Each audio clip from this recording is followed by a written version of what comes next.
Hi everybody, everybody who's joining us via Twitch or later on, whether you're picking up on YouTube or indeed our website, welcome. We're back. It's really nice to be back. We've had a couple of months off. Our team has expanded sort of exponentially, 10 or 11 of us now, but we've all had an incredibly busy summer. Lots of really tight deadlines to meet. At least 4 of us are doing postgraduate study, and all them deadlines home to come within a really few weeks. So anybody who's waiting for responses from us, sincere apologies, but hopefully now we are back on the horse and going in the right direction again, and we'll be able to do this more frequently. I want to say a big hello to a whole host of new faces. Previously, these events have been, I think, mostly past contributors, with the exception of one in March or April when we had a forthcoming issue. But we're in that situation again. We've got an issue coming forth in, I think it'll be November or December this year, The Broken Spine, 4th edition, edited by myself, Paul, who's often off doing radio stuff on a Sunday night or playing cricket or something like that. And a friend of ours, Persis Green. And it's been great fun collating your work, and you're all in this one room and deserve to be here because we obviously value your work.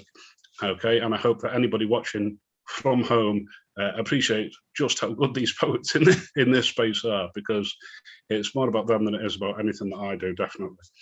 It's quite easy to say I like this and I don't like that. So, thank you very much for trusting us with your work, and thank you very much for joining us. If you are joining us via Twitch, if you're here to support a member of your family or indeed a friend or somebody that you're particularly keen to listen to, there's a little tip jar. I'm going to drop a couple of mentions of how you can share money with us that will help us keep things going forward. But I don't like doing it. I'm a really, really poor salesman, to be perfectly honest. But I have the platform and I have to do it. It doesn't come naturally, but it's there. Once again, we have being live via Twitch. We have the help of Mr. Ben McCurry, who is the editor of Gordium Ludere. I think I've said that properly this time. If not, it was very close. I'm not sure whether Ben will be reading us with us tonight, but as always, everything that he does on Twitch is really highly valued.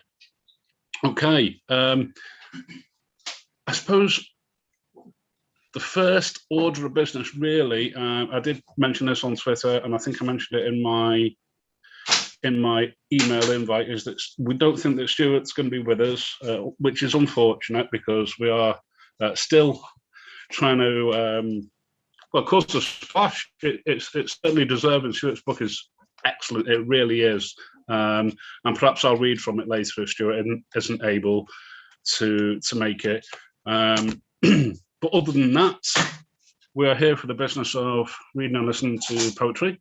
So shall we start? First person at the top of my list here is Ellie. Would you like to begin? Yeah, sure, thanks. That was a surprise. Excellent. I'll mute and be quiet. Just the poem? Yeah. Just a single one. Okay. This is, I thought it's a love poem. Young girls can often have very passionate relationships with their best friend. And this is what this is about. My best friend was called Rosemary. And so the poem starts with a little bit of help from Hamlet. And it's called There's Rosemary. There's Rosemary. That's for remembrance. Pray you, love, remember. Out in the scullery, a wan light seeps through cobwebbed windows. She holds her hair back, bends her face to an enamel bowl. I stand at one side, watching. A morning of no significance, just 2 girls on a half-term break, our futures poised on an indrawn breath. That scullery. Lavender, no, it was a violet light. a window with spiders, yes, and whitewashed walls, a holiday cottage, and her. Hair, haloed, wiry, chattering with static, her bare arm raised behind her neck. I was caught by its mushroom sheen. Her raised bare arm, a gesture of surprise. Enamel bowl, somehow sacramental. Shades of Botticelli. I see. Recording in progress. I see her now. There she is. Water falling through her fingers. Okay.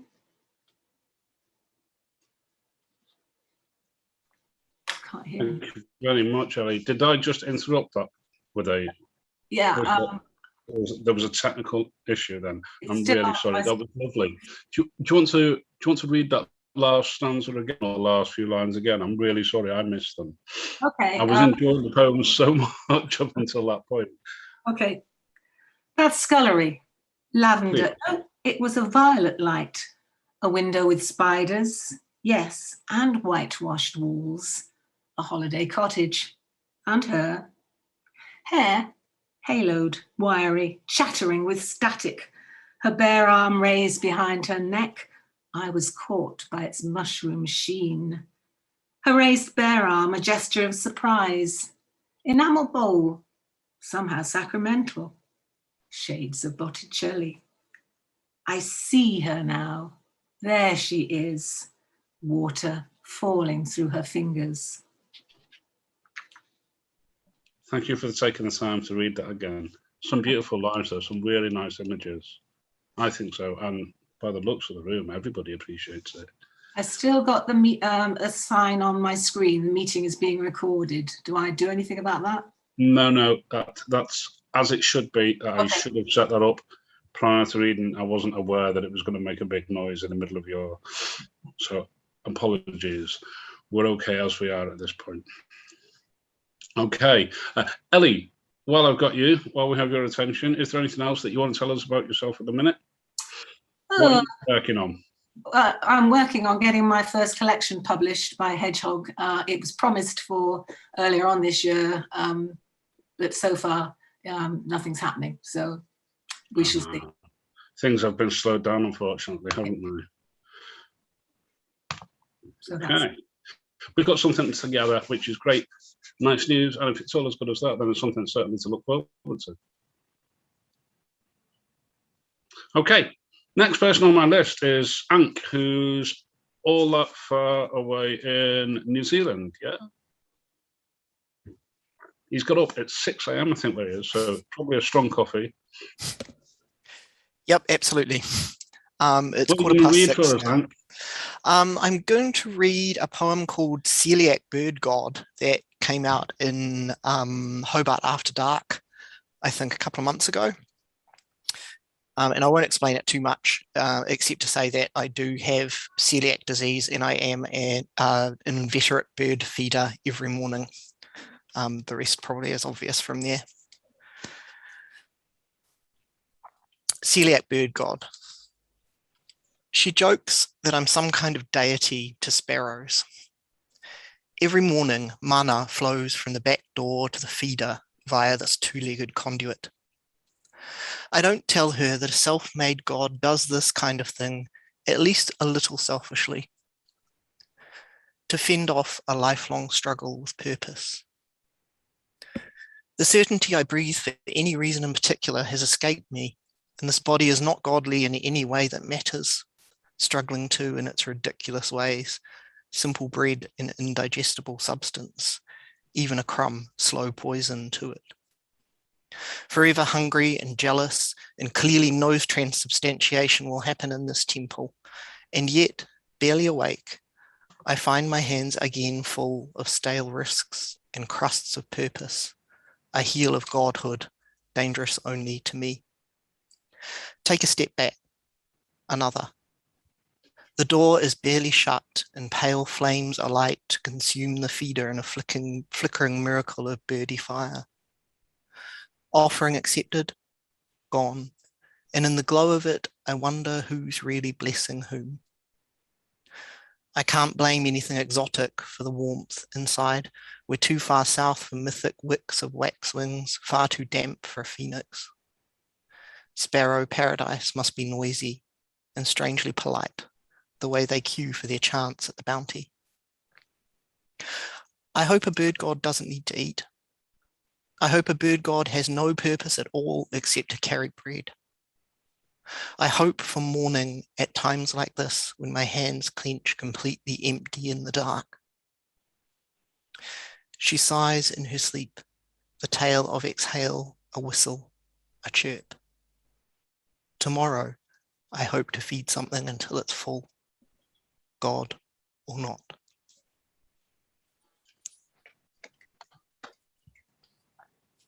Thanks, everyone, and thanks for having me, Alan. No problem at all. Genuinely beautiful, tender, and you have such a beautiful voice, really, for delivery. I will say this: it reminded me of a story by a British stand-up comedian named Daniel Kitson, who I would say is one of the finest stand-up comedians in the world. He tells a wonderful story about a lady who lives alone, who cooks food, especially for her birds. I cook rice, so I sympathise. Yeah, but all that's in mind, without taking away at all from your work. Wonderful. Where are we with yourself, Ankh? What are you working on at the moment? Have you got a collection forthcoming, or are you busy with your editing roles? Yeah, always busy with the editing roles. But I am working on a collection that's sort of still a little bit of a secret. We're very much hoping that it'll be out sometime later this year, and it's quite a big collection, so it's a lot of work at the moment, but I'm really excited about it. And having been a bit sick lately, just getting it back on track, hopefully for the end of the year. So it's exciting. I think we can say that it's a secret, but that Ankh and I have done some really great editing together lately, haven't we, dear? We have, Ellie. Yep. We have. And the collection is absolutely, it's another level above like what I do. I mean, it's extraordinary. So it's really kind of you. That. You're welcome. Wonderful, and nice to know that you're working together on that. Okay, so the next person on my list, I'm really sorry that I'm sort of rushing between people. It's just to fit everybody in, okay, at least once. So, David Butler, are you there and ready to read for me? There you are, top right. Sure, yeah, ready to go. What have you got for us, David? Well, my mum died 20 years ago in July. She had various forms of cancer, but in the end, she got a very aggressive liver cancer. And this is an actual memory of after she was diagnosed. We brought the dog down to the park, Phoenix Park, huge park in Dublin, at the end of November, or at the end of October, by far her favorite time of year. And we got caught in a leaf storm. I don't know if you ever got caught in a leaf storm. There are these crazy sort of like, wind blowing leaves everywhere as if it was hail or something. Anyway, that's what the poem is about. It's entitled Leaf Storm, and it's in memory of my mother. Some days after the diagnosis, set time, a death watch beetle ticking, you set out undaunted for the park. Your time of year, air cold as water, the trees touched with fleeting majesty. As we rounded a beach copse, a puggish wind stirred up, and like Dante's fugitives, drove all about a streaming leaf storm, shoal dense and endless, brass upon brass, chattering, shearing in great murmurations, showing the raw grandeur in letting go.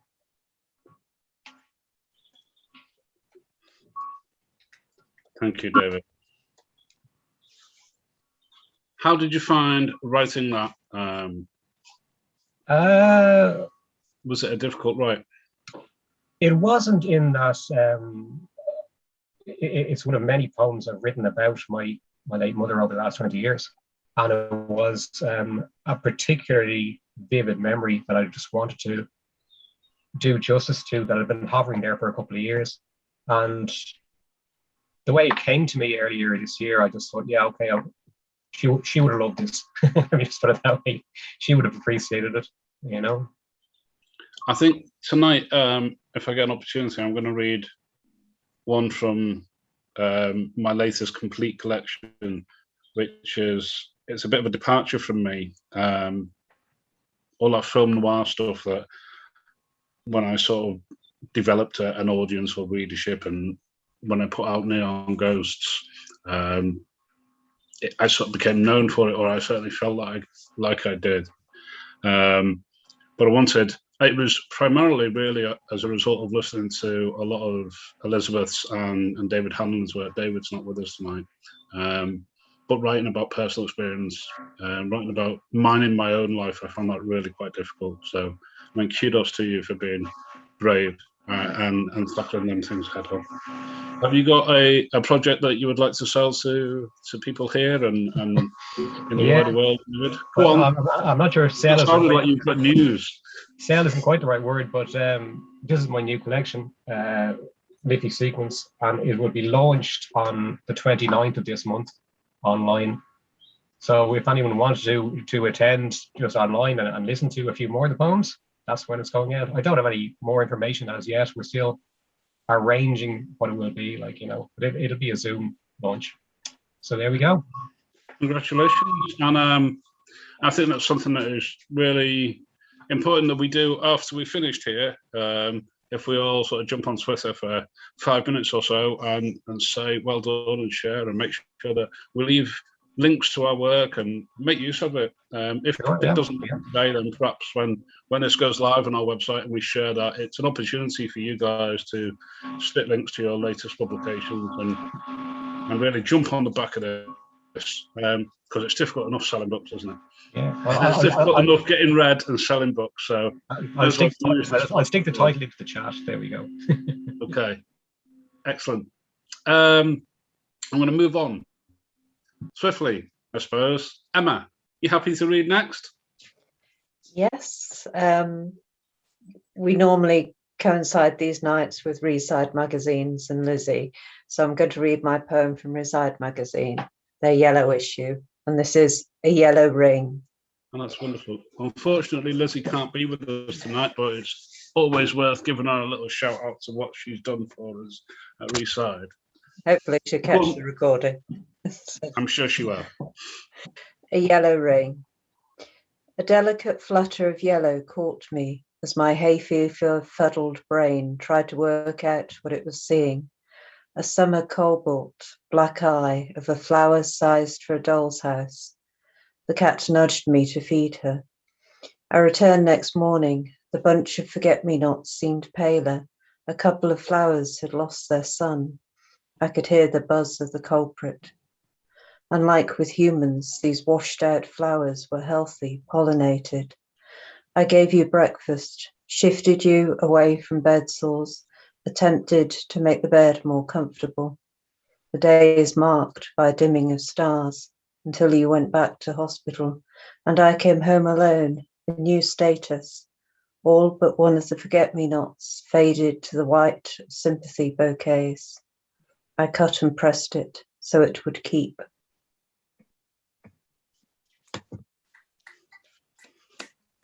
Thank you very much, Emma. Thank you. You have such a high standard that you managed to maintain with everything that I hear you read. Thank Wonderful. You. Wonderful. And what are you doing at the moment? Well, have you been busy since we last spoke? Yes, I've been doing some local readings in Leicester. It's nice to get out in person again. I was reading at Curve Theatre last weekend, and in October, on the 7th of October from 7 o'clock, I will be doing a reading at Central Library in Leicester. All right, okay. Excellent, excellent.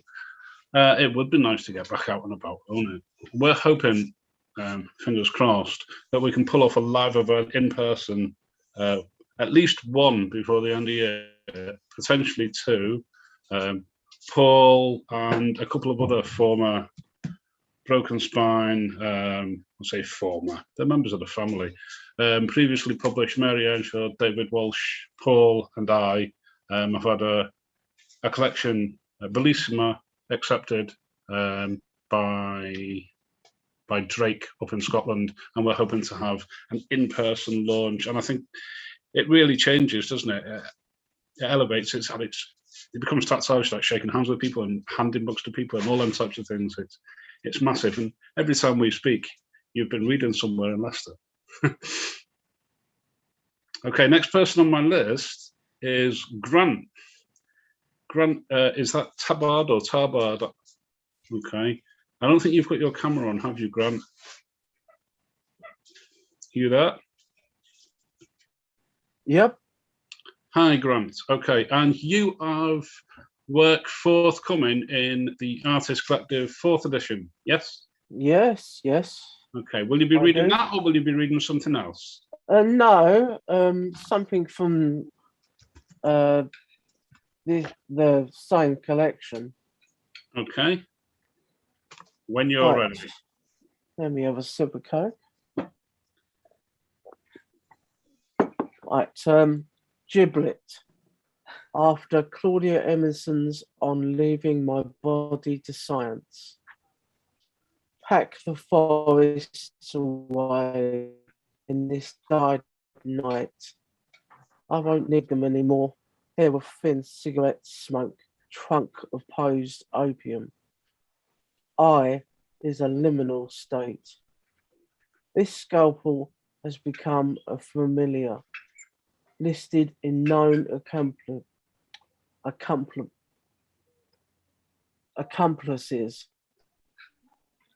My blood blister becomes an artifact to be observed by medical students.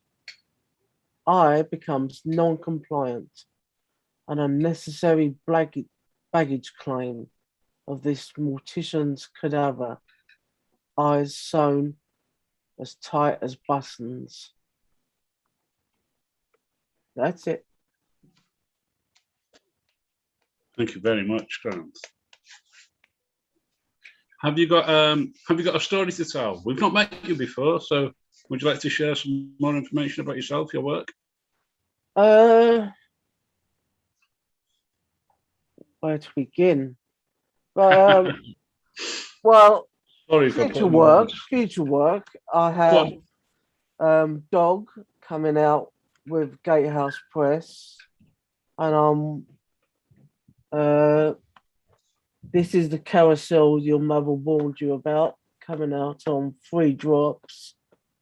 And I'm researching a collection about corpse medicine. Mm. So, How long have you been writing? since I was a kid. Yeah. That's the same for Excellent. all Well, of us, I guess. Do you know, I wrote when I was a teenager, and then I think I started drinking and smoking, and writing sort of fell off the wayside, and Yeah. I got married and had children, and it wasn't until I was ill many years later, and I started my undergraduate degree while I was off sick. Yeah. I picked up a pen and had to go back at it. But many of us write that angst poetry, don't we? Oh, yes. It wasn't until I was ill, like I got serious about it. I've always been ill, but I had a major stroke in 2012. So, like, I got time. Time is important. Yes. Well, you're doing well. You're overcoming things. Yeah. Always hurdle life puts in our way. Yes. Thank you for joining us. Thank you for sharing. It was lovely. Thank you. Okay. Hibah, can you hear me? Yeah, I can hear you. Hi, Hibah. Are you ready to share a poem with us and your story? Sure. This one, I'm going to read the one that you guys are going to publish. Okay. I'm not sure it has much of a story, except, well, it was cold. I was standing waiting for a train, and I was just thinking. And then, well, it sort of just happened. Right, so it's called Forever in the Winter. How long is forever in the winter? How long is forever in thin shoes and threadbare coats, in pouring rain and whistling winds, when pepper-garnished fragments of memory are blurred by the sky's smarting, dissolving salt? In summer, it stretches all the way into the gloaming, perhaps even into the moonlit night, this forever that is to be waited for. But in the winter, when the earth crunches underfoot like a potato crisp, how long is forever when the last of the autumn leaves has been ground into the sludge of the footpath, when birdsong has been murdered out of the eternally overcast sky? The lure of shelter is the promise of not shivering, of laughter and of hot soup. Do we yield before or after we stop being able to feel our feet? How much less guilty do we get to feel if we can say, I waited until my feet froze before having to snap? Oh, but no one means literally forever, even in a wedding vow. How long do we wait for glory, for tragedy, for aught but the ignominy of inconstancy? How shall we make the raconteur of our story, snug in bright warm halls, understand that we were not faithless, but cold and hungry and cold? If never is a very long time, how long is forever? How long is forever in the winter? That's it. Thank you very much. Thank you very much. You know, Hibah, when that poem arrived in our inbox, I've said this to folks before that they will attest to this. Sometimes you just know that we're going to say yes straight away. I know it's taken us a long time to do that, to get all our responses out, but it was a poem that blew both me, well, not just both me, Pete, myself, Paul, and Persis away on first read. And I think the way it appears on the page, it's a narrative poem, isn't it? It's like a block paragraph, and I think that was important. And it kind of reminded me, and forgive me, Katie, I might be getting this wrong, but something that we published of yours in one of our recent collections that was a sort of narrative poem. Yeah? From one of our recent collections. I think there were some sort of similarities. Yeah. Hibah, do you have anything you would like to tell us about yourself, your story, where you're from? Well, I'm from Lahore in Pakistan, and I've been writing basically forever, but I've known I was a writer since I was 17. That's when I officially started writing. And I just write, if something clicks and I write it down. That's about it right now. I don't exactly have a direction or a thing. I just write things. And if it works, it works. Well, we certainly felt that this one did. Thank you very much for sharing. Okay, next person on my list would be yourself, Katie. Before I refer to Katie, I want to say thank you for agreeing to join us over at Bold. And I said at the top, I'm not sure whether I said this before we went live or when you were all just arriving, but I wanted to be able to share it with everybody. Katie has seen it, or a first draft. The Bold submission guidelines are now live on our website. So if you are interested in submitting,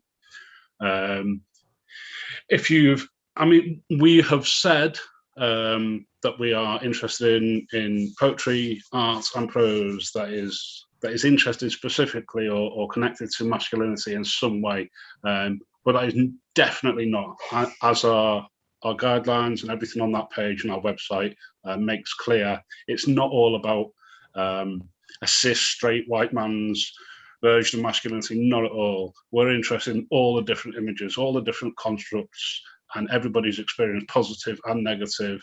That can be female masculinity, trans masculinity, queer masculinity. It doesn't really matter to us.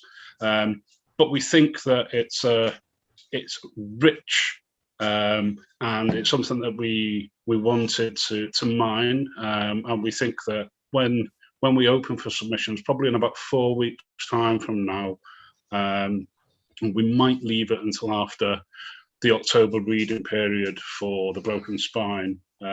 We think that we will start receiving some quality work, and to have somebody like Katie to join the team with Stuart and David and I just makes us all that more representative, and we know that Katie is a quality writer, and I trust her eye because I've seen her work. So yeah, you can head over to the Broken Spine website. It's at the top. One of the little tabs there just says bold, and it will take you through. And the page looks a little bit different. We do want to mark it out as different, but all the information is there for that. Now, Katie, what have you got to read for us? Thanks, Alan. It's so nice to be back among poets this evening. I'd just like to sort of say that, and I've had a bit of a day, and it's definitely affected my choice of poem. And I want to take a tiny liberty because I think it's worth it. There's a few words I just want to say by another poet before I go into my poem, because I think they really kind of preface my poem quite well. And it's a poem called On Attachment by Suzanne Buffum. It's only really short, so please forgive me.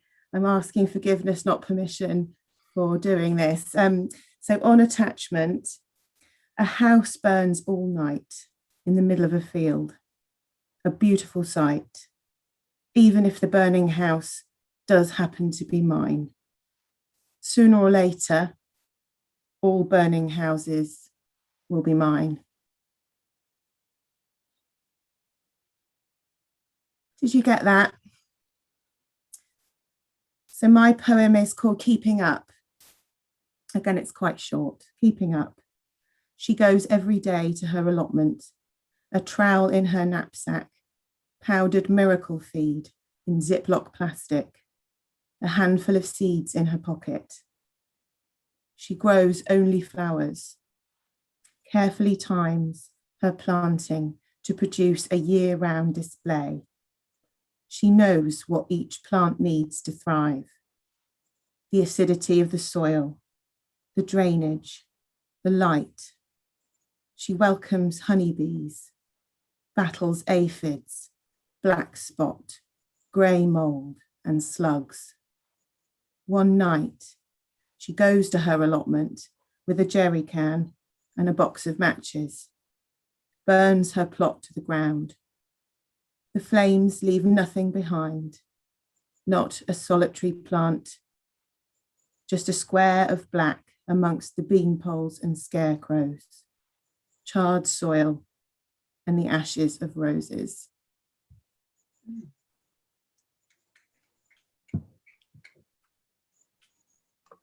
Thanks. Genuinely stirring stuff. Charred soil is a beautiful image. One that I'm struggling to conjure, but I know exactly what you mean. Amazing how we can do that to each other, isn't it? Do you have a story to tell, Dan? Katie, who are you? Where are you from? For anybody who might not be familiar with you. Oh gosh. So I am based in the southwest of England. I wrote as a child. I did a poetry course many years ago in London with the poetry school and sort of started off with that. But then I got married. I had a child, and sort of life, overtook. And then I was able to raise my head briefly from all of that in 2018, and I signed up for a creative writing diploma at Oxford Uni, and I completed that last year, 2020. Sort of finished off in the tail end of the pandemic, and I've just been trying to kind of keep writing since then, writing poetry, but also I started writing a novel in January, which I've just finished the first draft of that and need to do an edit. So just really trying to explore my writing and doing that through various different genres, but always with a huge love of poetry and love to read poetry, as much as I like to write it. So that's why I'm so excited about coming in and being a guest reader for Bold. I'm just absolutely thrilled about that. So, yeah, hi, that's me. Thank you very much. We're made up to have you. Okay, so to make sure we fit everybody in, I'm going to zoom on to Nora. Hi, Nora. Hi, everyone. I hope you can all hear me. Yeah. So I wasn't sure what to read tonight, and I decided to read one of my surreal ones. I've been writing quite surreal stuff lately. I wonder why. Yeah, so this is called She Travels at 99.5% the speed of light for 5 years. That's the title. When she returns, according to NASA, she's 20. Her classmates are 65. She tells them, I rode the plane alone, didn't speak for 5 years, almost lost my mind. But it was giddying being sucked into galaxies. It transformed me. Her childhood sweetheart faces her, white-haired. He's too old for you, says her mother, who is dead. She remembers that age is just a number.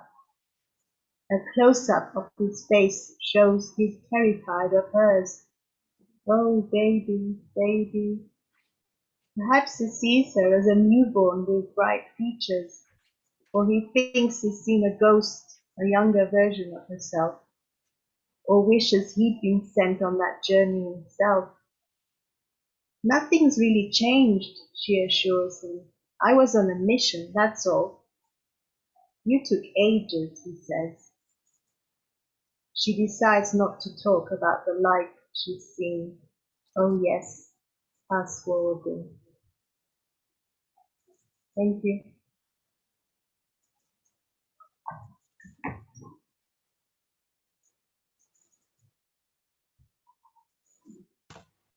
Did you enjoy yourself? Yes. It's odd, isn't it? Standing up or sitting down, even in front of some new faces and reading again. It takes a real bravery. It's something we spoke about with Casey Bailey. That's gone out in the interview we put out today. It's a very different thing, isn't it? There's one level of bravery sharing your work with editors like myself and Matthew and Katie now as well. But them to sit and perform it, especially with strange faces. So I hope we were welcoming for you. Oh, you are. Thank you so much. Honestly, I didn't think you would be such a lovely, friendly crowd. I mean, usually poetry readings are friendly, but We try our best. Especially so. I'll ask the same question of you, Nora. Have you got a story to tell? Have you got work forthcoming anywhere that we need to keep an eye on? Well, I'm sending stuff out all the time now. I used to write poetry a lot, like 2 years ago. Then I gave up, and I not gave up, but sort of concentrated more on prose. But lately I've been, writing more and more poetry. I've put together a collection now, so I'm sending it out. Hopefully, will get published somewhere. Yeah, and I write all the time, basically, whether it's poetry, fiction, flash fiction, whatever. Yeah, that's it. Well, good luck. And if you're looking for places to publish, then you ought to be following Matthew on Twitter, because he's forever sharing and providing opportunities for people to share their work. His Top Sweet Tuesday thing that he does every week gives poets all over the world to share a poem and get feedback from and praise, and it's really, really sort of community centric. And he's regularly lifting up other presses and lifting writers. So I would be following Matthew on Twitter if you're not already. Excellent. Okay, thank you, Nora. The next name that I've got on my list is Simon. Hi, Simon. Hi, Alan. Yep. How are you? I'm good, thanks. How are you? I'm not so bad at all. I'm just excited to be back, to be honest. I keep talking and keep talking, and I should shut up and let you guys read, shouldn't I? Go on. Okay, this is a poem that was published in feral a couple of months ago. And it's kind of based on a sonnet form, although it's got 15 lines because I went through a phase of writing 15-line sonnets with the thought that you get an extra line. So, you know, it's the kind of bonus for the reader. So this is called Teeth Inside. I found 4 tiny teeth in my breakfast cereal this morning.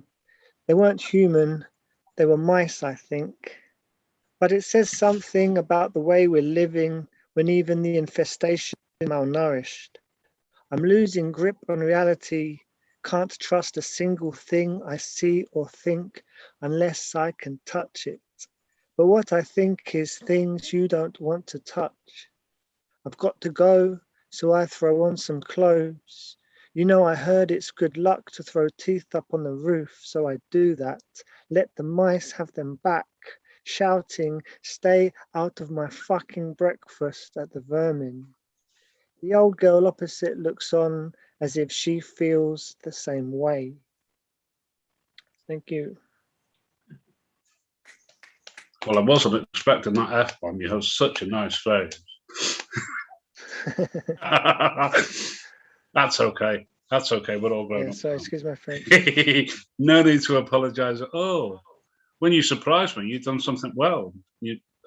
We asked for that explicitly when we put our sub guidelines out. Surprise us, be inventive, be creative. Yeah, there's nothing. Yeah, I think I surprise everyone when I do something well. Oh. Simon, what's your story? Yeah, I mean, Where are you from? Where are you writing wise? Have you been writing long? Yeah, I'm from Surrey, Kingston in Surrey. Although at the moment I'm living in Pembrokeshire in Wales. And I've been writing for about the last 2 years or 2 or 3 years. I was really into writing when I was at school, and then I got into music and stuff, and then I sort of went off of everything for a few years, and then I got back into it a few years ago when I was going through some stuff, and just sort of run with it since then. Is there work forthcoming somewhere that we need to be keeping an eye on? Well, yeah, I've got a piece in a forthcoming issue of Magma that I'm quite excited about. Oh, congratulations. And then obviously Broken Spine that I'm excited about, and Sledgehammer Lit as well. So a few pieces coming out later this year. So it's all good. Wonderful. Wonderful. Well done. And again, nice to meet you. Yeah, you too, yeah. Okay. Matthew. Hi, all right? I'm fine, yourself? Yeah, good. Wonderful. I'm going to leave the floor for you. Okay, cheers. This is 40 Nights, and it's a pagan Jesus poem. 40 nights. You thirst in the desert, endure in the relief of cave and shadow. Witness in the violet twilight, heaven's winding sheet drawn to the smashed sun. Watch from the highest place, last light go down. Listen for the breath of earth as it whistles through shattered cliffs. Listen to the silence of stars, a passage to your God. This is all yours, peak, plateau, the sweep of the kingdom. The body is free, open to the sky. You lay waiting.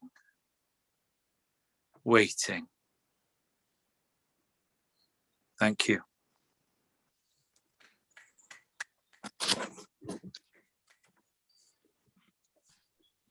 Matthew, every time we speak, every time I listen to you, you just wow me.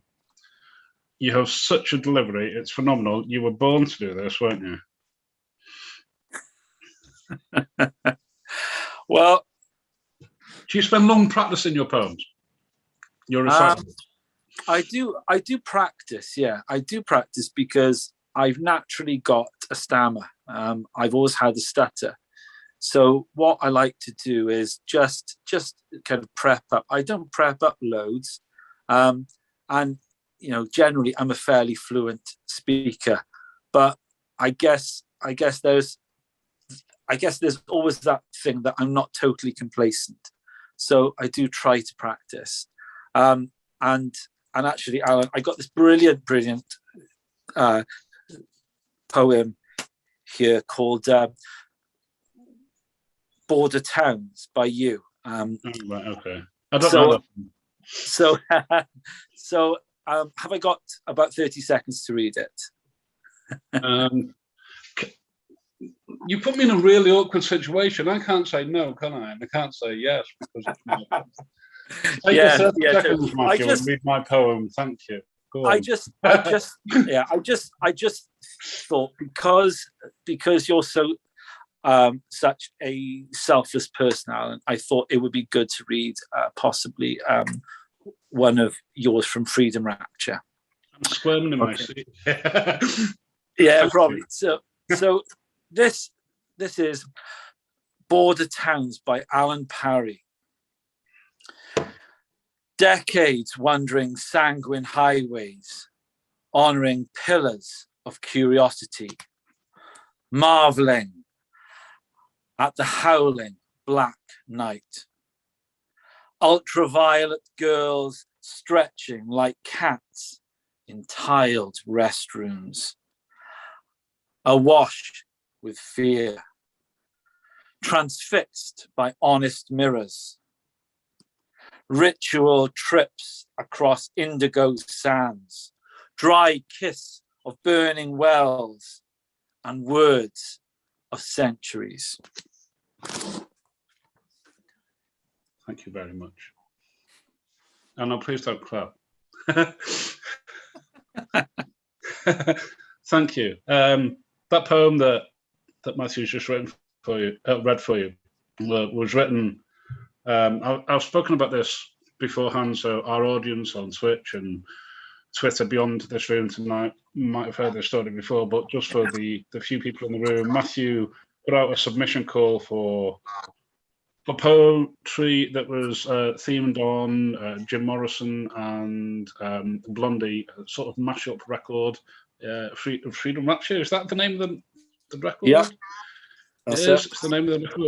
It's a mashup. Is it LA Woman and Rapture? Is that right? No, it's actually Riders. It's actually Riders. It's called Rapture Riders, and it's a combination of Blondie's Rapture and then Riders on the Storm.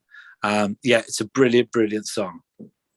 Well, I'm a huge Doors fan. I'm covered in tattoos, Doors themed tattoos, Jim Morrison themed tattoos. Sort of found him when I was a teenager, and when I saw this submission call, I couldn't not be in the book.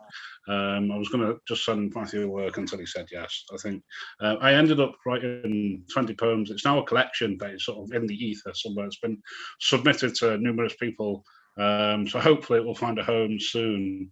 But that was the original title poem for the collection, Border Towns.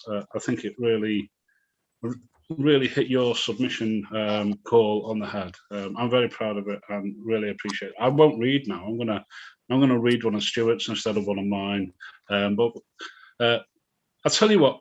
Because I said I was going to allow Ellie to headline, I'm going to allow Ellie to headline, and I'm going to step in and just read this one of Stuart's because he's not with us, and we are trying to sell books. And I know I said earlier, didn't I? This is what I was gesturing for my wife to go and collect for me. My eyesight is absolutely terrible. I need a reading light. It really helps. She wrote this to me. I'm going to read maps from Stuart's collection because, like I said, we are trying to sell books. It's not easy to sell books at all, and it helps when you hear the work. Again, this is one that I've read for other audiences. If you want to hear Stuart read it, it's available on our website, but I'm going to give it a go, give it my best. It actually inspired something that will, I'm going to put it to the rest of the team at Bold and see what they think of it at some point. This one really struck a chord with me. And after that, I'm going to ask Ellie to read a couple from the collection that's forthcoming on the Broken Spine, which is it's like an acrostic collection in response to Frida Kahlo's paintings. But we'll get to that in a moment. This is Maps by Stuart M Buck. It's available in Blue the Green Sky from our website now. Maps. It's 9:30 and I'm at school, and we are outside on a warm day. And it's the first time I appreciate the shorts they make us wear because my legs are warm and my arms are warm. And Guy Taylor and me are walking past the playground area towards the beautiful woods that we are warned about at the start of each term, but we can't resist because the trees look like broccoli and the sun shatters into a million tiny pins, pricking the soft earth floor. Because the leaves are real thick like fur on bone, and Guy and me don't talk. We never do. We just walk toward the forbidden fruit, our own Garden of Eden. And as we near the woods, we turn to each other and smile, and he takes my hand, and I am 13, but this feels so natural that I could be 39, and I would still be as excited and happy as I am now. Once we are inside the woods, we have nothing to fear. And the schoolyard is so far away, it may as well be on the moon. And the cries and shouts of the children sound like a television turned all the way down, and we grip each other's hands tightly, and I feel his palm is clammy, and that makes me even happier because mine is too. It's dark now. And we've been here for 10 minutes, just walking and touching and smiling and laughing. And it feels like just a second has passed, but we both know soon it'll be time to go and rejoin our classes and pretend that we are really interested in maths and art and swimming and learning. And really all we care about is each other in the forest and those moments when we can stop pretending and just be who we are among the trees and the pins and the flashes of light so bright you can taste them with your tongue, and the smell of the earth and feeling of relief. And I never want to leave, but then it's time to leave. So we do. The last time I saw Guy Taylor was yesterday. My teacher says I'll never see him again. And if I am lucky, I'll be let back into school, but by God, if I ever so much as touch anyone, he will throw me out, and my mum is sad, and my dad is sad, and I am sad because I do not know if Guy is sad. And the thought of never seeing him again makes my stomach turn over, and I didn't even get a chance to say goodbye, or good luck, or thank you, or I love you, or hold him just one last time and tell him that everything will be fine, and not to worry about who he is, because he is a walk in the fresh snow, and a deep blue sky, and a night spent inside, listening to the rain. So that's Maps by Stuart. And I sort of, hair's on end now, and I've just read it. Stuart's a fabulous poet. And I'm not just saying that because we published his book. Everybody should get to read it. His work's out there. Go search it online. It's available everywhere. You don't have to buy his book to read it. You can listen to some of his stuff on SoundCloud, but seek him out. He knows what he's doing. He's a very, very talented writer, and he deserves all of your attention. So that's everybody in this room and beyond. Okay. And like I said, I'm not going to take up any more time. We're trying to sell stuff. I'm going to throw directly to Ellie and let her read something from the collection that we've got forthcoming.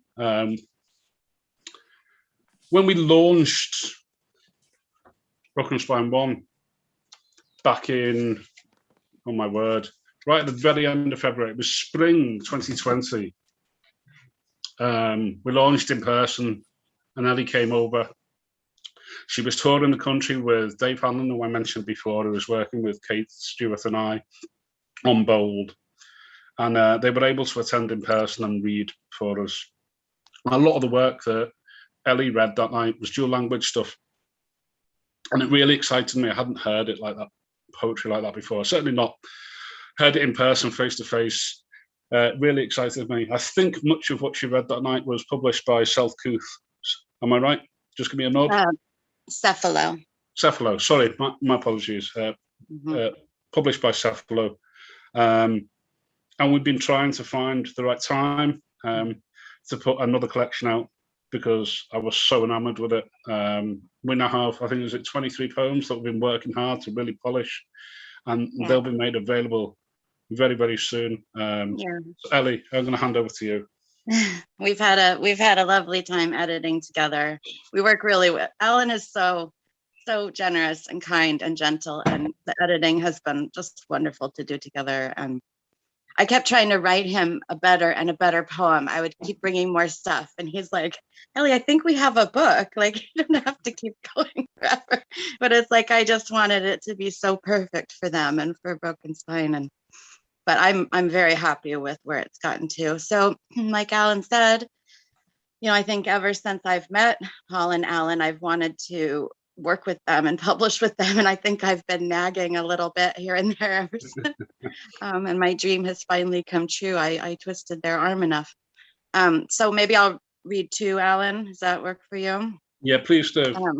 And then we'll open the floor to everybody. We've got an hour almost. Okay. Or I can do one and then do another one later.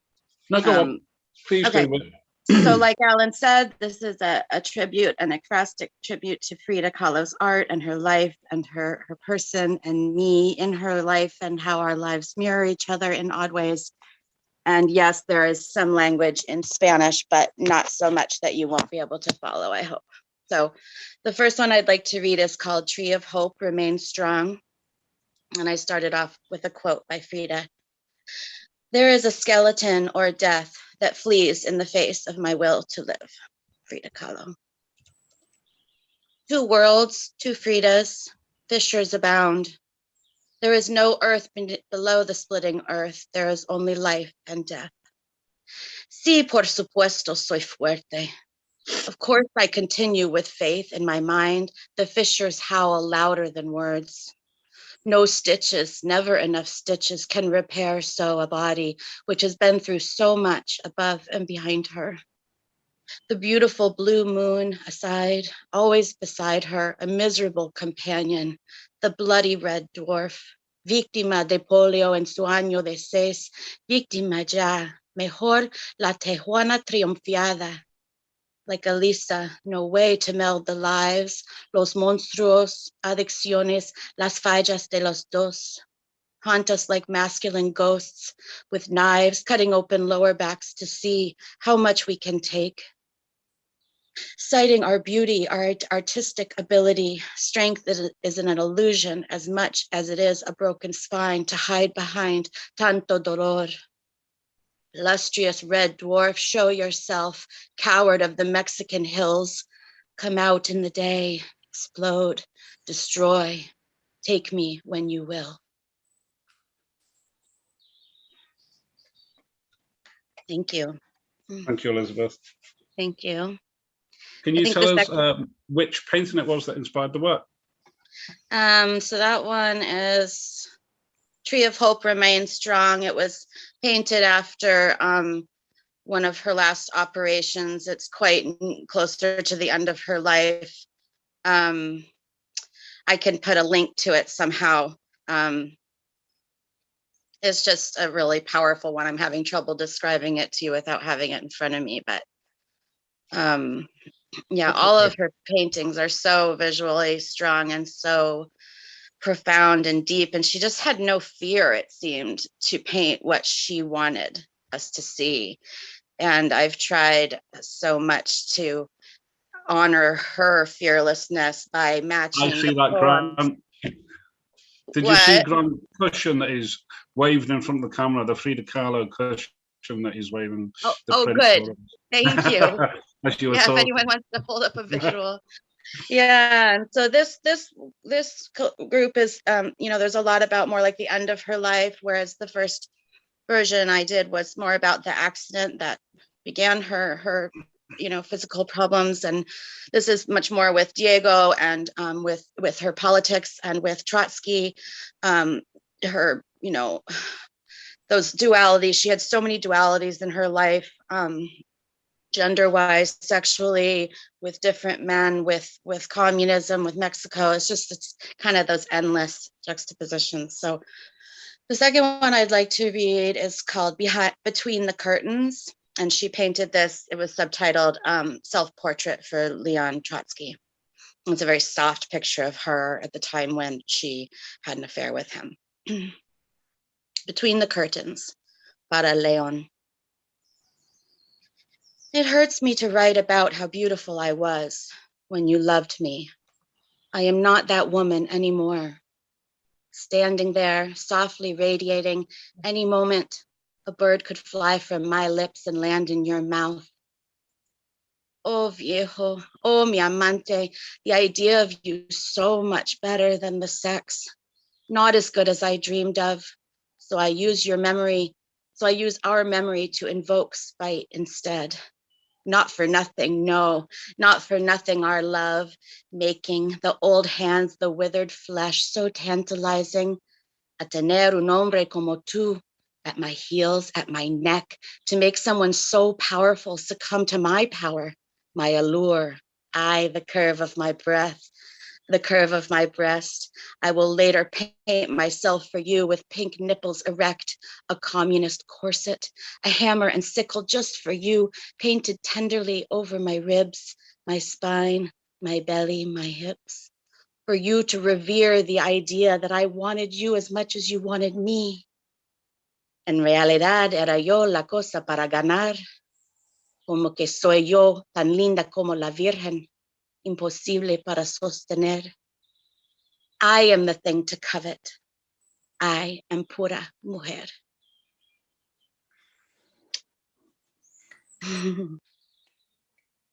Thank you very much. Thank you, Ellie. Thank you for stepping in so late on. Yeah, I'm sorry we couldn't have Stuart. I feel bad, but not at all. I want to celebrate both. If it wasn't Stuart, it was going to be you anyhow. But you just brought things forward for yourself. Right. Well, next time maybe we can have both of us and do that.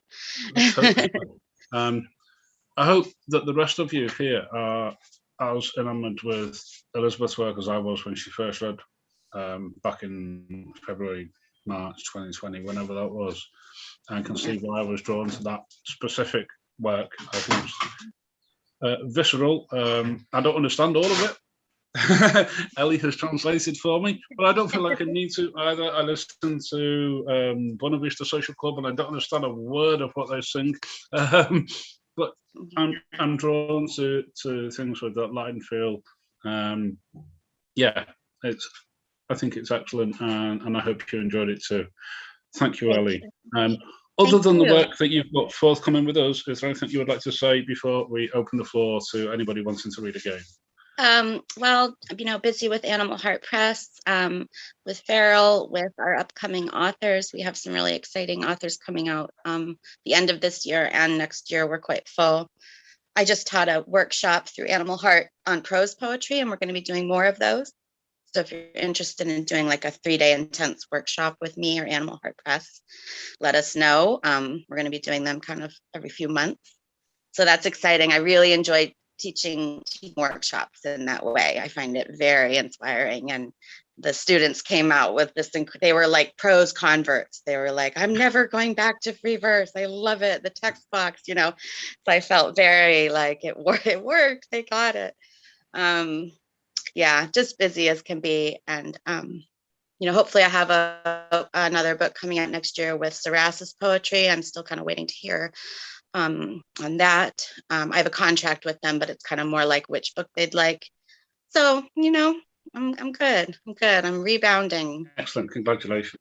And I am going to come visit the UK and read with you guys again. COVID be damned. Someday soon, hopefully. In the spring. Yeah, I we don't spoke know. about the spring, didn't we? When we were hoping to launch. I think it'll probably be Arts Collective 5. Yeah. Can you believe that? 5? Yeah, that would be so good. And there'll be at least another chapbook out before then as well. It just keeps going. It astounds me really that we managed to. Anyway, we're nothing without any of you guys because it's your work. You're doing all the right things, and you treat your authors well. So we keep coming back. We try our best. And we'll have to ring David Hanlon and ask him to ride around on the train with me again. I don't think I'll have to. I don't think it'll take much convincing, though. Excellent. Well, thank you, Ellie. Thank you. So I think we've heard from everybody. I can't minimize my screen, so I'm just going to have to open something on top of this. So forgive me. I've been, not being ignorant, I have been writing your names down as you've read. So apologies if it looks like I've not been looking at my screen. Yes, I think we've heard from everybody. Ellie started us off, then we heard from Ankh. Ankh, are you keeping up okay? I know it's really early where you are. You don't have to dart off anywhere, or? No, it's fine. I might have to move because Kate's coming in here to work in about 15 minutes, but no, I'm fine. I'm still awake. Okie dokie, excellent. Then and Hibah, you're from another time zone, aren't you, as well? Are you coping okay? Yeah, but right now I'm in Drancy, which is near Paris, because I'm doing my PhD from the Sorbonne. So it's like 1 hour. It's 9 here. So Okie dokie. Are you intending to read another poem, Hibah? Sure. Okay. Have you got one ready? Can I put that on you now? Okay. And then if you have to leave us, that you have to leave us, that's fine. We'll have had a chance to listen. Okay, sure. Okie doke. Okay, this one's called Home, Snail Mail Me. So it's basically, well, it's self-explanatory, so I'll just read it. Home, snail mail me my ghost in cardback brown paper, with your name scrawled on the back. Frown at termite tunnels and spider spun webs. Pry me loose from their sands as time's tide ebbs. Home, snail mail me my ghost. Send me old pain, sepia soaked, to crown the numbness of exile. These blank walls drown all my forced mirth. Send our old afters dregs, with plates knocked over and snapped cloth pegs. With the snugness of that one ragged gown. Home, snail mail me my ghost. Rest in pieces, crumble in peace. Go down in obscurity, like a nest wind blown to the sea. In the shells of broken eggs, home, snail mail me my ghost. That's it. Thank you very much for sharing, Hibah. Wonderful. I'm going to take this opportunity to mention once again the work that Ben's doing over at Gaudium Ludere. I'm trying really hard to remember that, how to pronounce that. If you go to the website, I'm going to try and find it. GaudiumLudere.net. The first edition of Ben's video game creative writing output is out there. It sounds like quite an odd concept. I know that. Ben's aware of it too, but it works. It really does. It's visual. I think Summer of Speed is that first issue. I've got a little piece in there that's sort of creative non-fiction. It was a bit of a departure for me. But there's some really positive stuff in there. Ben's working very hard on that. That's his passion.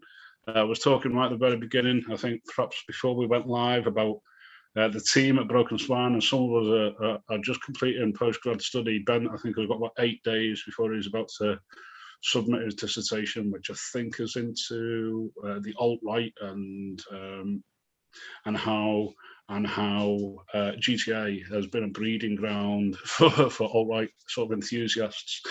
So it's worth having a look at what they're doing. It's exciting, it's new, it's a little bit different, a little bit left field, but it's worth picking out. At the same time, you can leave a tip. It helps to what we do over on Twitch. You don't have to leave a lot of money if you don't want to. If you want to get something for your money, you can always pick up one of our ebooks or ebook bundles, the digital bundles that we have available on the website as well. We try and keep them prices as low as possible. So if anybody ever does want to leave us something to try and help with our running costs and print costs, and make sure that everybody, even people like Ankh over in New Zealand, gets an edition of the Artist Collective delivered to them, because that's how we work at the moment. We believe very firmly in sort of tactile things. Paul and I, we like to have books, and we like to reward you with books when you're published by us. So if, like I say, if you head over to our website, you're able to pick up bundles, so you don't have to just leave something and feel like it's a little bit empty. You actually get something you can read, and it's full of fabulous work by people just like yourselves here. Okay. But I'm not going to do any more of that selling now. I'm done with that tonight. Like I said, I'm really not very good at it at all. I'd rather just listen to everybody read. So I'm going to go back to Ellie. Ellie, are you happy to read? And that is Ellie Rees. Have you got something prepared? If you haven't, we can come back to you again. That's not a problem. That's okay. This one was written some time ago when I had various ailments, and it's called Convalescing. In summer, I'll start again. In summer, I dare to look north, still see the sun as it sets, touching the room with light. I gaze each night as it dips in new places, behind trees I meant to visit, behind trees I mean to visit. Then I stop watching, try to forget, the light retreating. The poppies too heavy to hold up their heads. The birds, water weighted, have gone to ground, except for the swallows, except for the martins coaxing their young away from the nests under the eaves of the north-facing room. Lying in bed, I watch. Like a pack of cards tossed in the wind, they explode outside the window. The white of the sky, like the white on their backs, like the walls of this room. When do we realize our summers are countable? Cheerful. Thank you. Thank you, Ellie. Lovely stuff. Lovely stuff. I'm going to remember to mention this. I know I said I wasn't going to sell anything. I'm not selling anything. I want to do this for you as much as for any benefits of the broken spine. Anybody who wants to have their voice sort of shared on a wider platform, again, get in touch with me, because, again, talking about Ben is sort of managing our social media, and we are now on TikTok because we are sort of down with the kids, trying to break that market, for want of a better word. But we're sharing work of poets that we admire, poets that have been in our issues, our own work. And if you want to send us a video in the right format, just get in touch with us, and we'll share it on there. We'll share it on across our socials, what we do on Twitter, because there is an audience beyond what's on Twitter. And if we can take poetry to younger people who are using TikTok and things like that, it's a wonderful thing, and we hope that it will benefit you as much as it will benefit us. So if you want to share anything that you've read tonight with us, then do feel free to just drop me a direct message, and I can even stick a Broken Spine badge out in the post for you. How's that sound? I ordered some little pin badges with our logo on, so I can send you one of them and say thank you. But do keep that in mind. I'm going to move on to Ankh. Ankh, have you got another poem for me? Yeah, I could do another one, but if it's okay to wait maybe about 15 minutes so I can move into the other room. That's fine by me. Yeah, thank you. Okay. And then we shall move on. Mr. Butler, are you still with us? There you are. Okay, yeah, I'll do another one from the book. David, can I make a request? Yeah, please do. You submitted to me a poem in Irish. Yeah. Would you be happy to read it? And if you don't have it in front of you now, could you read it before we finish? Do you remember what it's called? Not off the top of my head, but I can find out. I have 3 Irish ones in this. I imagine it's Lasser Fuilla. I can read that, yeah, sure, okay. That'd be wonderful. You don't have to read it now. Like I say, if you have something planned already, then go for it. And I'll read it now. You never turn down a request in this game, you know what I mean? Very, very kind of you. A Lasser Fuilla is basically a goldfinch, and a goldfinch is It was my mother's favourite bird. It's also my favourite bird. And I'll read it in the Gaelic, but then I'll read a translation of it. Lasser chwila. Chioltor erach a geor a geal. I de cholte el data mar carnaval. I de vungeli bui is taig vir a jarig. Co meirich bing the modanarig. A ille foin co wil die hour. Fawn agus aber de ruin boa. Feach co even is a ta in law. Feach co boon is a ta on dulra. And it's funny because I never write rhyming poems in English ever, but all my Irish poems rhyme. There you go. And they have very strict meter. And the translation loosely of that, Goldfinch. Airy musician, bright reveller, in your coat, party-coloured like carnival, in your yellow sleeves and red mask, as merry sweet as a spring morning, wandering poet, what's your hurry? Stay and sing your victory chant. Look how delightful is the day, and see how durable is nature. So there we go. Wonderful. Thank you very much. A language that I don't speak, don't read. Welsh, I have some sort of idea. My name's Alan Parry. If I went into a bank in Wales, I'm pretty sure they'd speak to me in Welsh. They did when my dad was young. Nice.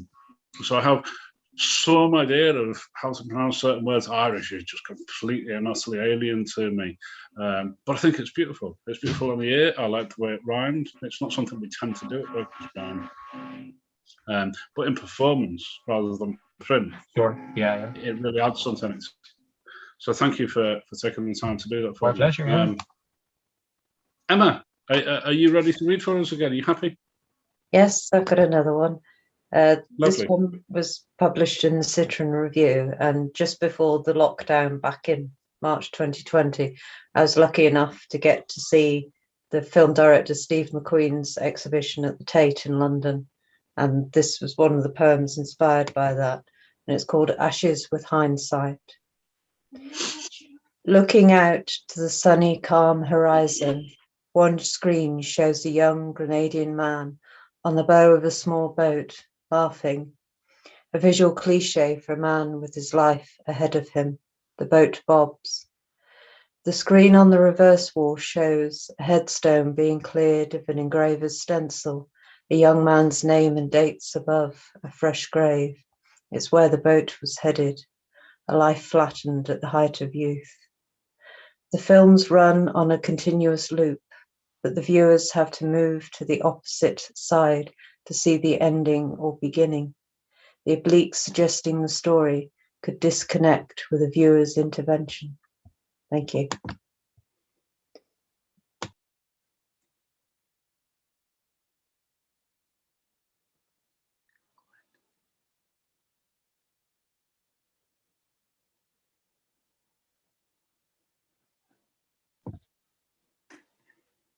You're still muted, Alan.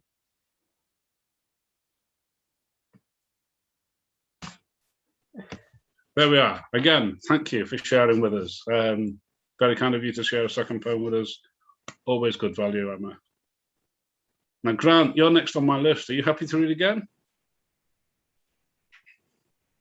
Yeah. Oh.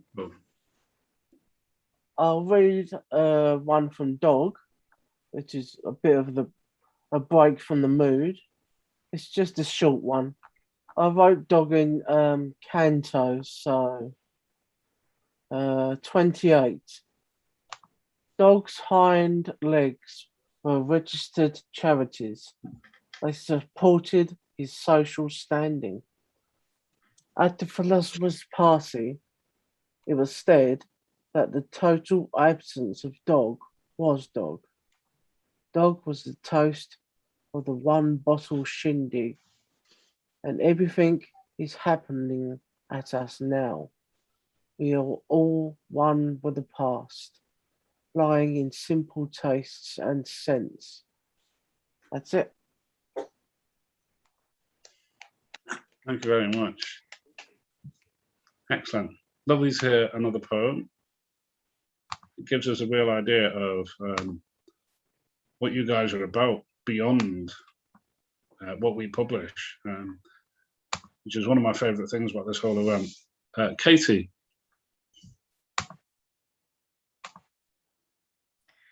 I feel like I already took liberties by doing kind of 2 earlier. So, but if you want me to, I'll read my poem that was in the Broken Spine 3.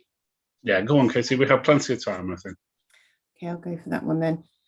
So, so yeah, my poem was published by Broken Spine in the previous issue. It's called OK Mary, and it's a kind of response to good old Mary Oliver when she asks, "What is it you plan to do with your one wild and precious life?" Okay, Mary, I'll run away and ride the roller coaster in Blackpool over and over again till I'm sick. I'll park the car in the middle of the cul-de-sac like a roundabout, like a glorious monument. They'll say poor parking. I'll say good. Burn the windscreen note. Run a marathon, cook a roast, paint a room, take a lover, take 2 lovers, take showers in the middle of the day. Sleep, waft in a caftan, write a poem, a novel, a play myself. Stay up all night debating quantum physics. Do the school run on roller skates. Make hallucinogenic risotto. Take ecstasy, take DMT, pick the brains of dead relatives, paint my face with edible glitter, have someone delicious lick it off. Dance, dive with sharks, drive to Peru in a cut and shut limo with a haversack and 100 close friends in fancy dress, play progressive house at 5 a.m, invite everyone I ever knew to come and sing karaoke. When people ask me what I'm up to now, I'll tell them. They'll say crazy. I'll cartwheel away down the road. We'll live somehow.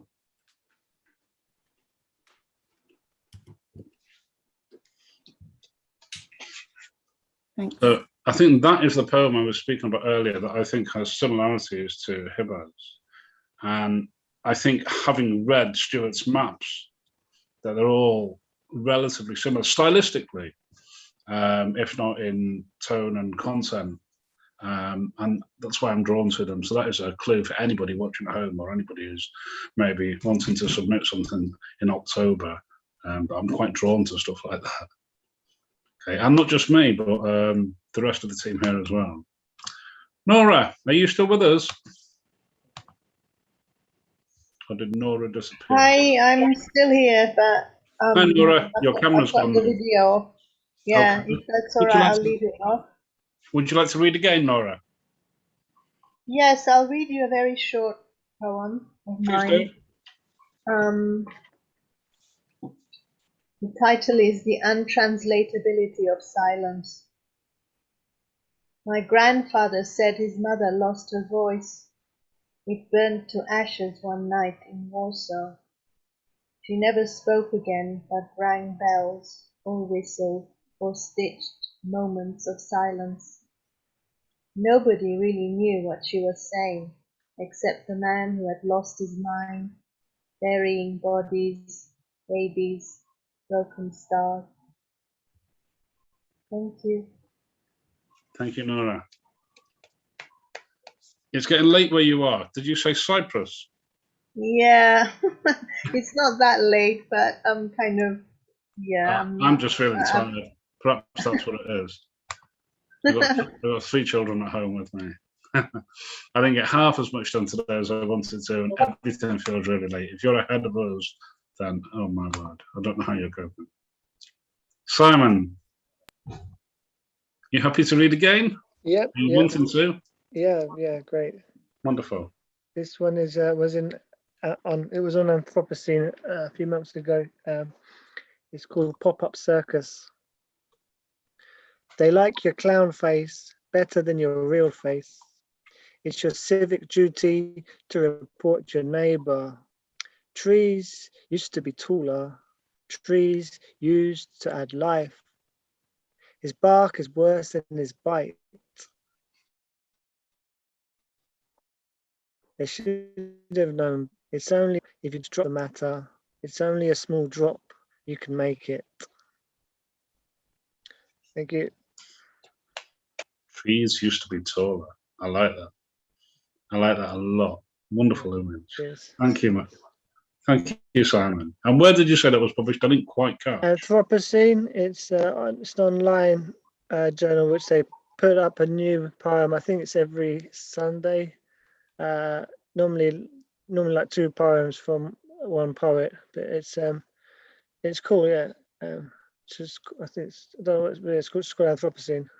Excellent. And like I said, once this goes out on Twitter, either tonight or whenever that might be, please do leave all your things behind in the comments. If we've got an audience, let's may as well make use of it. Take everybody to your work. Matthew, you can read another one as long as it's not one of mine. Yeah, okay? please. Yeah, please. Deal. Okay, this is from also from a Black Bow book, and it's called Bitter Fruit. Bitter fruit. The bough hangs heavy with a bag of bitter fruit. I hold it back. Time took all their sweetness, all spheres smoothed, cupped. In the bag, the pears are shapes of sad eyes. The apples have over-ripened, too soft to touch. I hear no sea, no sound. The straits are still. The bag hangs from the bare bough, below weeping silver starlight. Thank you. Thank you very much, Matthew. I want to say this about Matthew. This week I approached him about being one of our featured Writers of the Month, which is something that we're going to be starting. Matthew's going to be the first one. When I sent him a message, he was so happy, so pleased to receive the message. I think a lot of us here, and more broadly, know Matthew as an editor, but he's a fine poet in his own right. And I don't think he gets anywhere near enough credit for it. I don't know why that might be. Maybe it's because he's such a generous editor who works so hard and tirelessly with everybody's work. But I think it was really important to single him out and give him the praise and a platform that he deserves. And that's why we invite him to things like this. It's why I put him in our book. And it's why I ask him to give me work so I can put it out on TikTok. And it's why I want to feature him.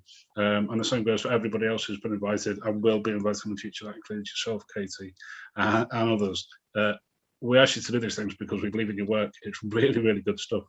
It is. And it's just unfortunate, isn't it, that we live now in a world where perhaps we won't all be remembered as the best poets of our generation, but we're better than, I think, the small amount of books, you know, if we sell 20 books or 30 books, whatever it might be, we're better than that.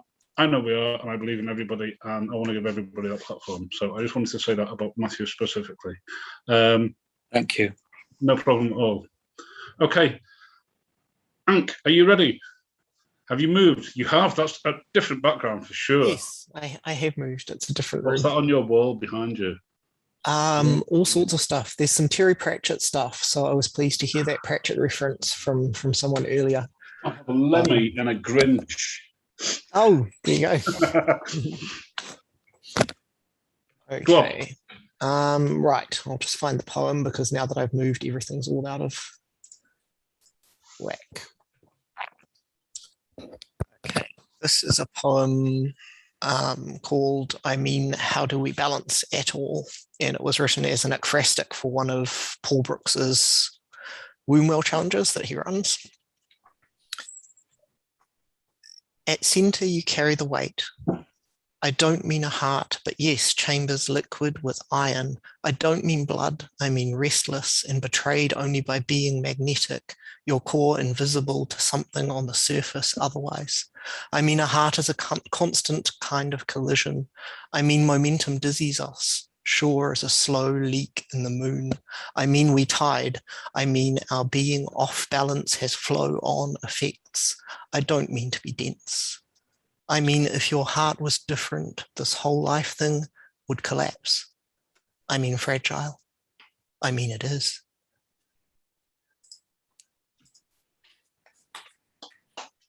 Thank you. So heart-wrenching stuff. Well done. Genuinely beautiful stuff. And your delivery is just, it's special. It really is. Thank you, Alan. I think it's, you won't know who I'm talking about, I don't expect. I don't know how many people in the room here will do, but there was a football manager who used to manage Liverpool. I'm not a Liverpool fan, I'm an Evertonian. But I know this story and I think it's really important. A football manager called Bob Paisley. And Bob Paisley had a really gentle voice. And speaking about his gentle voice, he always felt that it was more important because it meant that people had to listen harder. And I find that when you deliver your poems, and that I really have to listen keenly, and I get more out of it as a result. Thank you. That's a lovely thing to say. Different style to Matthew, a different style to Matthew entirely, but as powerful for different reasons. Thank you. That's a really nice thing to say. No problem at all. So I've got someone else talking. What's the cat called? A card after the captain, Star Trek captain. My cat's called Ozzy after Ozzy Osbourne, and he wouldn't trust me to pick him up. He'll be hiding somewhere. Ellie, I'm going to come to you in a minute because what I'm not going to do is spend all this time speaking about everybody else and then be the last poet to read, okay? So I'm going to read one of my poems now and then give you that platform, all right? And I'm going to give you a free choice. Read whatever you want. I don't mind. It doesn't have to be from that forthcoming collection. We've spoken about that enough. One of my poems.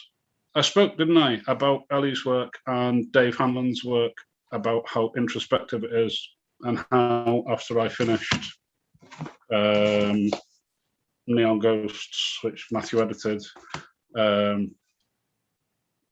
wanted to reject that so much, but wanted to do something different. I'm nearly 40, and I think it was about time that I started writing about my own life a little bit. I've lived it, so might as well mine it for creative purposes. This is a poem called Shaving. I'm reading it because I saw my dad yesterday. It's the first time I've seen my dad for a long time. It's about me and him when I was much younger. Well, we were much younger. Shaving. Standing cheek by jowl over the bathroom basin, father would squeeze scented olive green paste into my palm and then his own. Sharing the soft bristled brush, we would lather thick paste into a light-footed white foam and cover our faces. Raw tap water would run over his burnished blade while I held an upturned toothpaste tube. And staring into the frameless mirror, we would scrape away our frothy beards. Are there any other men in the room that were taught to shave with an upturned toothpaste tube? Yeah. I didn't think it was a thing. Just you and me. And is anybody else nodding? I've got something over the screen. No, Simon definitely didn't, and Matthew didn't either. So it's just me and Ankh in the whole world, and my dad learned to shave with an upturned toothpaste tube. Really strange thing. Worked though, clearly. I'm good at it. Ellie. Yes. What have you got? Again. Well, I'm having a little trouble deciding what to read, to be honest. I'm thinking about it way too much and I just need to choose something. Right. Have you got the poem that is in Broken Spine 4? The new one? Yeah. I can get it really quickly. Go for it. What was it called?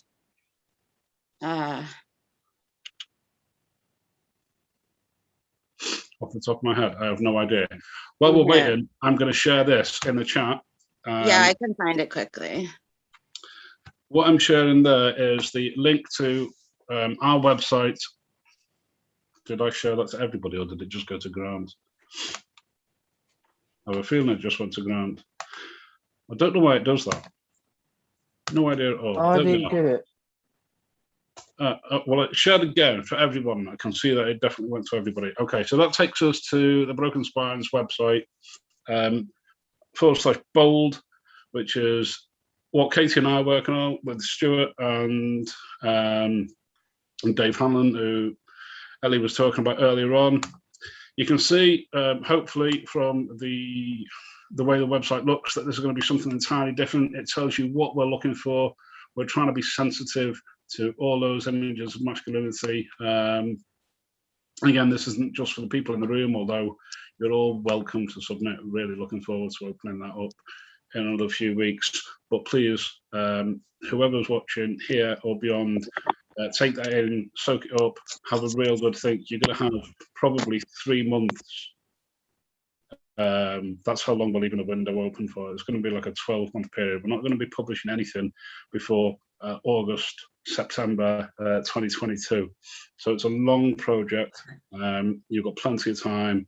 It doesn't have to be poetry, prose, creative non-fiction, or artwork, visual artwork, but that'd be a photograph or something that you paint and scan, or graphic design, anything of that nature that really sort of deals with how you understand masculinity. Okay, so I've left that in our chat here, but for anybody outside of this little room, Broken Spine website /bold, or you can just click it from the tab on our homepage. Ellie, have you found that poem? I sure did. It's Excellent. called La That Mujer was Muy. filler. Did you enjoy that, guys? I was like, maybe I should read Plath, maybe I should read, and then I was like, I don't know. But so I'm glad you said that, so I could waffle all day. All right, so this is one I wrote a little while ago, but and it's not in the book, but it's going to be in the collective, right? So the title is La Mujer Muy Asunder from 1943. If I were an animal being eaten alive by a snake, I would not tell it to stop, for I would not want the chance at an ending to be put at risk. Pain in different ways can be seen as endless or never ending, any way you look at it, a way to feed some other being with the blood and rotten meat of one's carcass. What else shall these puzzle pieces be, if not nectar for the humble hummingbird? She flies, selfless, sips of my nectar, makes a small nest and deposits her 3 precious ova. Mine are 3 million and then some, fetid stench of roadkill jaguar, her uterus punctured by the bus's axle. 3 small kittens in her sanguine room, shrivel and whine, helpless babes with no mother. Mother is prone, made useless as creator, unless she is consumed by a half-starving predator who, without the gift of her muscle, would have also been made moot, flaccid and exiled, body never given a chance to feed another, left to rot in the sun, su carne non fecund, sus tetas nunca dar la leche a ningún hijo, ni a estar tranquila en la earth, pero un cuerpo tan muy asunder. That's a good place to end. That one's a mouthful. You have to practice that one. Thank you, everybody. Thank you very much, Ellie. That's given you a real flavour of Ellie's work, what we're doing with her. She spoke before about her work with Animal Heart Press, and I mean, I've tried to give everybody an opportunity to talk about what they're doing.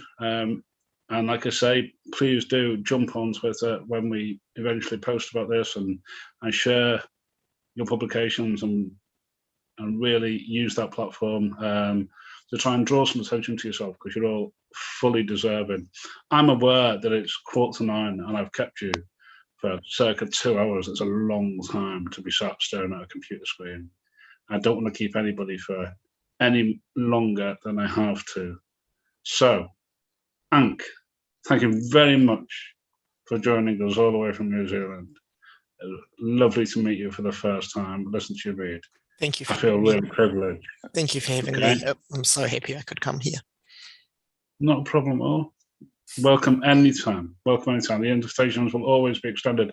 And to the rest of you, new faces, Grant and Hibah and Nora and Simon, you will find that every time we run one of these events, you will have an invitation drop in your email box. Okay? I don't expect you to attend every time. If you do, wonderful, that's brilliant. We do give ourselves 2 hours and try and make room for everybody. But but you're part of the Broken Spine family now, whether you like it or not. So we're going to continue to share your work and sing your praises because we like doing it. Well, without you, we wouldn't be very much at all. Again, thanks to Ben over at Twitch. Thank you to all you guys reading, everybody watching live, and everybody watching at some point in the near distant future, whatever that might be. Okay, all our books are available on our website. You can leave a tip in the jar. I know I said I wasn't going to do that, but I've squeezed it in one last time. Okay, thank you and good night. If anybody wants to stop and have a chat with me, then please feel free to do so. Beyond that, you can go.